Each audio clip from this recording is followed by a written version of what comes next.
Lim-limku nengon Kabupaten Batang ana warung pecak welut sing sederhana tapi mewah alias mepet sawah. Kae stasiun Batang. Pecak welut karo sego, rego porsine mung 15.000 tok. Ini buka jam berapa sih, Bu? Ini jam 3.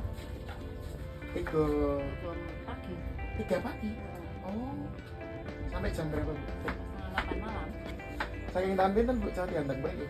Dari atas stasiun Mentakian. Jadi pecak belut sama nasi itu 15.000. Sambelnya ada 2 jenis berarti ya, Bu? Goreng sama itu mentah. Sama goreng sama mentah. Lagi iki pecak welut sing tak maksud, iki pecak welut sambele mateng dan iki sambel mentah. Iki pecak welut nek karo sego seporsi kuwi mung 15.000 kuwi. Iki sing tak jajal pertama iki pecak welut sing sambel mateng ya. Langsung pe ora rasa kesemarasan Favivu, rasakan was-was, Bos. Urusan iki jel kemarin. Ambil mantep iki.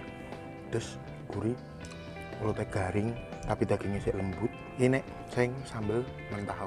Ini welutnya sing sambel mentah dipecek deh. Oleh pedas mentah. Tapi nasi nih. Nek tek kulon, kuwi tek nggon apa Samsat, terus rel kereta belok ngetan. Daging kok mulih aku pak lewatnya sing wetan tembusnya Depok Batang dengan view madep stasiun dan madep sawah. Enak ora jari-jari iki.